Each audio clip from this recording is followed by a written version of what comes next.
তাজাসসু, গোয়েন্দাগিরি করো না। গোয়েন্দাগিরি করা হারাম, কিন্তু আমরা যে নিজেরা নিজেরা গোয়েন্দাগিরি করি এটারে হারাম ঘোষণা করেছে কে? অনেকে আছে দেখবেন জানলা একটা খোলা থাকলে উকি মারে, কি জন ওদিকে কি জন বলতেছে উনি আড়ি পেতে কথা শুনে, আছে না নাই? ছিদ্র একটা থাকলে উকি মারে, আছে না নাই? খবরদার, ওয়ালা তাজাসসু, গোয়েন্দাগিরি করো না। কখনো কোনোদিন কারো পারমিশন ছাড়া মোবাইলের গ্যালারি চেক করবেন না। কখনো কারো পারমিশন ছাড়া তার ফেসবুকের মেসেঞ্জারে কে কার সাথে চ্যাটিং করেছে এটা করা যাবে না।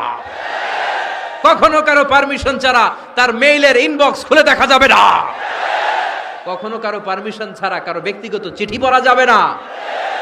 দিস ইজ ইসলাম, এটাই ইসলাম। আমরা ইসলামরে শুধু নামাজ আর রোজা আর জিকির আর এই দাড়ির মধ্যে সীমাবদ্ধ করেছি। প্রত্যেকের একটা প্রাইভেসি আছে না নাই? Everyone has privacy and no one should interfere in his privacy or in her privacy. প্রত্যেকের একটা প্রাইভেসি আছে না নাই? মানুষ ছোট হলেও তার একটা সম্মান আছে না নাই? এজন্য ছোট্ট বাচ্চাদেরকে কখনো প্যান্ট খুলতে বলবেন না।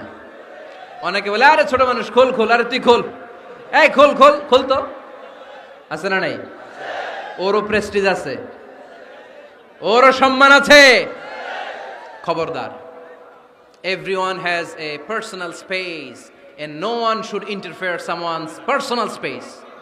কারো পার্সোনাল স্পেসে যেন আমরা নাক না গলাই। অনেকের বদ স্বভাব ফ্যামিলি ম্যাটার নিয়ে, প্রাইভেট ম্যাটার নিয়ে কথা বলে। ভাই কি চাকরি করেন? সরকারি না বেসরকারি? সরকারি। বেতন কত? উনার বেতন কত? এটা দিয়ে আপনার কি লাভ? ঠিক কি না?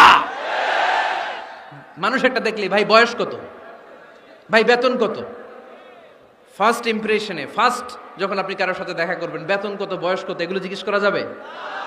কেউ যখন কারো ঘনিষ্ঠ হয়, বন্ধুতে রূপান্তরিত হয়, তখন এই কথাগুলো। কিন্তু শুরুতেই প্রাইভেট ম্যাটার নিয়ে, পার্সোনাল ম্যাটার নিয়ে খোঁচাখুচি করা যাবে না। ওয়ালা তাজাসসু, গোয়েন্দাগিরি করো না।